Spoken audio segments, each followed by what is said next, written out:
woman, and you're on the Thrive After Menopause quick live stream. Today, we have a very special guest Niyati Pandya, who is a mental fitness trainer. I need to write that down because I have to pull those out of my brain. And I'm so honored to have her here today. She's going to take a few moments to talk with us about how we can. Well, I'm just going to let her tell us about it. So, first, welcome. I'm so glad you're here with us today, Niyati. Yeah, thank you. I'm super excited to be here, to be honest. We have a few technical challenges at our scheduled time, and we just had to go with the flow, but we are back. And if you're catching us live, fantastic. If not, this recording will be posted. So, Niyati, go ahead and tell us what you came to share with us today, but do give us at least 30 seconds. Give us just a few moments about who you are and what your skill sets are and how you're able to help others. Yeah, definitely. So I was in biotech in my past life before having kids. I have two little daughters, 7 and 5 years old. But now I am a cultural coach, a positive psychology practitioner, fitness trainer. And yes, it's all handful, but at the end of it, it's summing up I'm a life coach. I like to take women who are struggling with themselves and they're not able to hear the noise amidst they're not able to hear their voice amidst the noise, whether it's family, culture, society, world, just everything. And sometimes we're not able to make certain decisions, we're not able to make certain choices because we're not able to hear ourselves. And so that's where I come in. It's also part of my own personal story, and it's where I love holding space for others. And so here I am. Oh, I love it. It's been a pleasure to meet you through our little networking group. And I just really felt connected with your in alignment with your mission as soon as we met. So please continue. Let us know what you came to share with us today. Definitely. So I'm gonna dive right in. So we're going to be talking about how hormones affect mental fitness. So there are two effects that I wanted to discuss today, and I'm going to also provide you guys with two tools that you can walk away with. So the first effect is that our hormones decrease our threshold of tolerance. So we all know that we when we experience the ups and downs in our hormones, we're more sensitive to pain and negativity, right? Our hormones create this environment inside of us where we just have a stronger hold on to negativity, and it literally feels like we're swimming in it sometimes. It's just hard to see anything positive around us because there's just so much happening inside of us. Right. Right. All that um I like to use the analogy of lint in the Velcro. It's like hard to remove all the lint from the Velcro. And that's pretty much how it feels when we're in our hormonal attack, right? Like it just feels like it feels like you're drowning into negativity and it's just hard to get out of it. And so at a neuroscience level, we have hormones such as estrogen and serotonin that are affecting our mood because of their imbalance. And Hmm. that's where our emotions go haywire, right? The emotions are completely taking control, they have the power. And what's actually happening is that the amygdala is highly activated versus the prefrontal cortex. Hmm. So the prefrontal cortex, which is usually not usually, it is here. It is our rational mind, and the amygdala is this small almond-shaped brain structure deep inside. It's responsible for emotional and social memory. So, for example, it when you see something, it associates that with an emotion. So if I see food, it associates it's with hunger. So imagine when this amygdala is highly activated, the emotions are high, like they are out of control, they're taking over completely. This is also the place where fear and anxiety reside.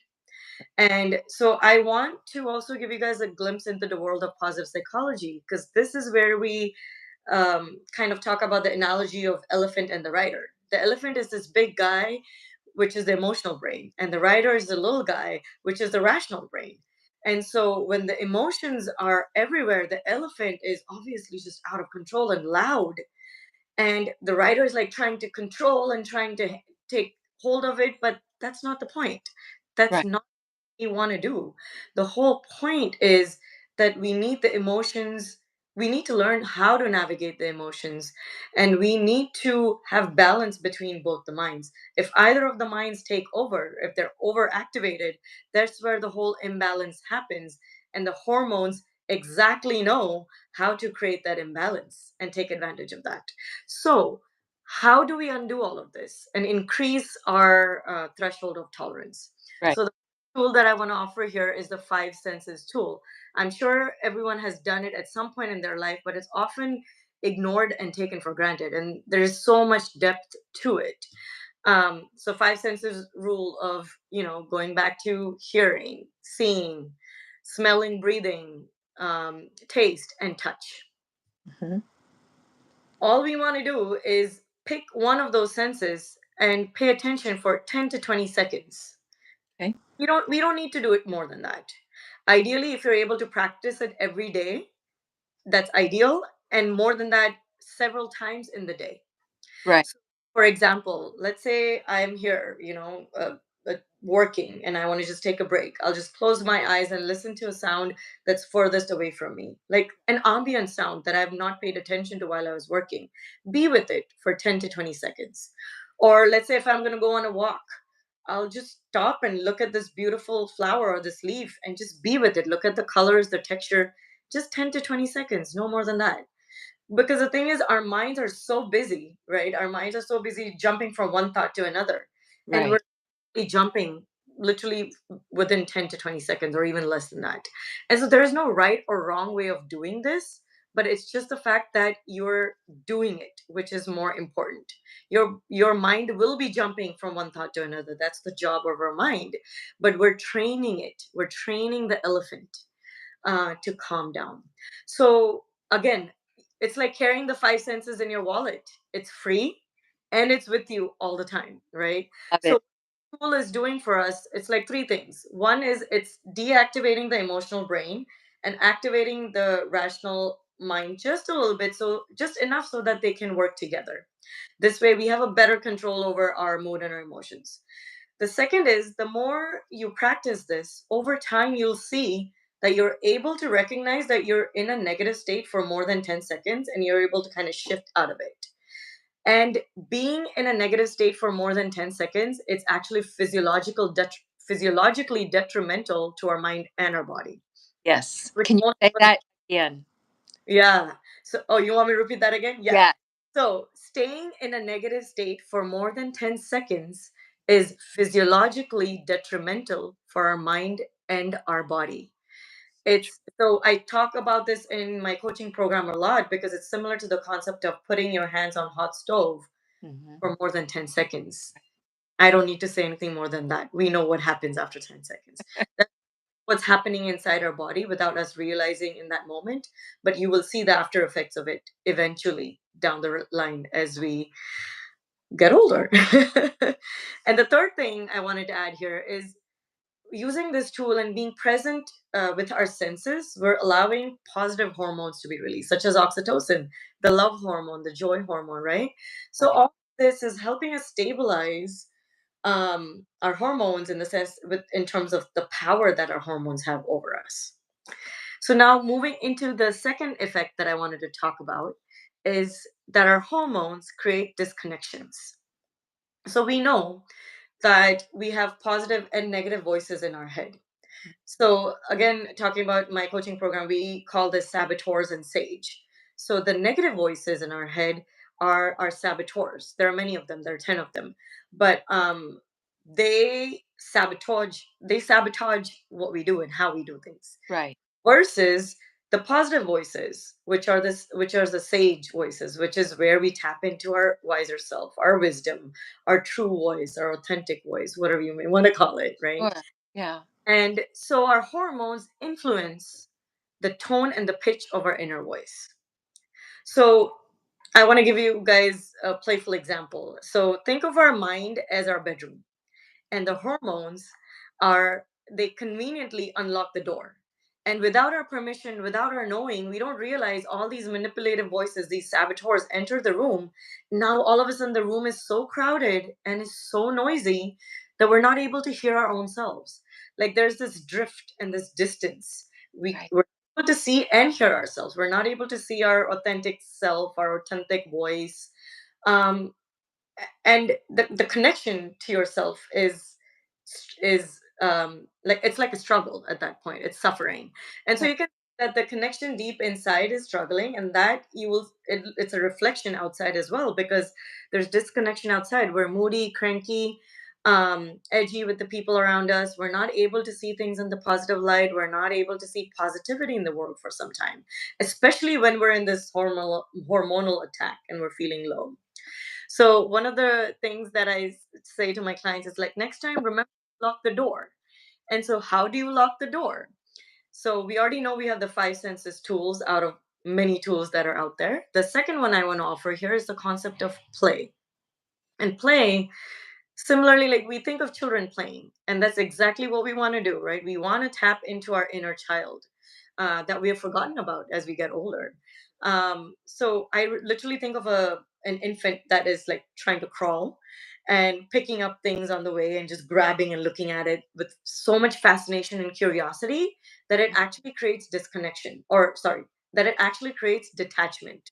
So you're curious about something, it causes detachment because you're not attached to it. You're just like, ooh, okay. Ooh, I wonder what is this, right? So slowly that's like taking you from the ground up. Imagine you're in hot air balloon and it's lifting you up. So now you have a bird's eye view. You're not just looking at one thing, but you're able to see so many other things around it. You're getting a bigger picture. So basically, this creates a momentum of exploration, innovation, activation. All these are powers that we're able to tap into in order to create the connection deep inside, or recreate the connection deep inside. And again, these are things that I go much more into detail in my coaching program, but we don't have the time and the bandwidth for it here. But what I wanted to say in terms of play is, think about your favorite game, whether it's a video game or a board game. For example, in my case, I use the analogy of snake and ladder. So I use snake and ladder as my analogy for asking myself a question every single day and use it for my life. So was today one of the days where I was able to grab the ladder and climb up and feel good about it? Or was today one of the days where a snake bit me? Was it a big snake or was it a small snake? And how low did I go? Or was today one of those days where I just roll the dice and it's a normal day and I'm just walking along the path? Just having such curiosity and creating that awareness and playing with it, right? It's a form of playing with our life. Right. It detachment, it takes the heaviness away from the heaviness that the hormones are creating for us. And so I just wanted to let the audience know, like, think of play equals pause plus detachment plus presence. And so we don't want to get sucked into the heaviness of everything, but we want to remove ourselves and be curious and be playful. And so one last thing I'm going to leave you guys with, and then I'm going to hand the mic to Regina, is um, in terms of play and creativity, create your emergency toolkit. For me, it's this emergency purse. So I carry this beautiful purse near my desk or around me, and I have all these different goodies that I have in there. For example, like I have my eye massage or my lotion, right? It's my little reminder. I'm like, okay, just take a break. Like, it's my stress buster. Or I have my gratitude stone that helps me to remind to ground myself and do some gratitudes when I'm just so busy, crazy in the day. Oh, Or little elephant and the rider. I don't know if you can see this. This was a gift from my wow. friend. That And is awesome. it is awesome. I love it. Yes. And it is um it reminds me of the emotional and the rational brain, and remember to keep them working together, not against each other. And neither one needs to have more power than the other. It's where we are a team. And so I mean, you can imagine I have so many goodies in there. I have my mandala coloring book and all that stuff. And it Yeah. changes over time. So all you want to do is, because when you're in that low state, your brain is pretty much frozen. Like, you don't have the capacity bandwidth to think too much. So all you need to do is go grab your purse and see what you can play with in that time. And so be creative and have fun and don't get sucked into the hormones, right? They don't need to have the power. We can hone our power and play with them. And so with that, I will hand off the mic to you, Regina.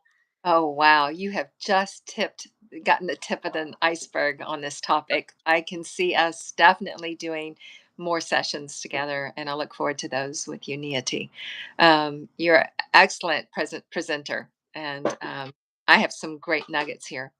So, for our listeners, for those who are checking in and catching the recording, um, do go back into the description. I will be including the links for Niyati's connections. So you can go to her website or her calendar, and if you want to get more time with her.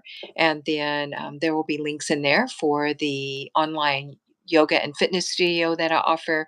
And then stay in tune if you want more of this, because Niyati and I will be putting more of these out in the very near future. So watch for those. Any last thoughts, Niyati? No. Well, actually, you know what? Yes, quickly. I know I provided two tools, but there's always so much to it than that. It's all about remembering them and doing them daily, because it's so easy after you're done with the slide, we walk out the door and we forget about it. So I will want to ask the audience, what is one thing you were able to take away from today? Just one thing. Yeah, I'm glad you did, because I was gonna mention that. And so for Yeah. me, it's going to be the gratitude stone, right? Mm, nice. Because grounding, you've got a tactile item that comes from earth, so you can feel that connection. You Exactly. Yeah. can rub it between your fingers or just, in your palms. And it reminds you to come back to a place of gratitude. And gratitude is going to take you into a higher energy so that you can start to bring that harmony and that homeostasis back into the mind while being grounded. So I love it so much, but I'm sure everybody else, may have something different. And Exactly. Yeah. yeah, we just have to find what works for us, something we can keep close by. And I was just looking at my desk. I have this beautiful stone that I had Ooh. thought made great for some kind of a craft or art project. I But was say uh, dot. I- what was that? I was about to say dot painting. I don't know if you've ever done dot painting I on. have done that before, but I'm thinking I'm just going to keep this here to keep me grounded in those moments when life gets a little hairy. Yeah, So going back to the senses, right? It's like using the touch and using that stone as part of your exercise. yeah. And I love that the tips that you gave us, these, coming back to the five senses, we can definitely teach that and guide the children in our lives with that. I will certainly be sharing that with my grandson today. Yeah, that's awesome. All right. Great. So much. Kitty, I'll see you around. And thank you to our guest. We look forward to connecting with you and getting to know you better. Until next time. Bye Yeah. bye. Bye.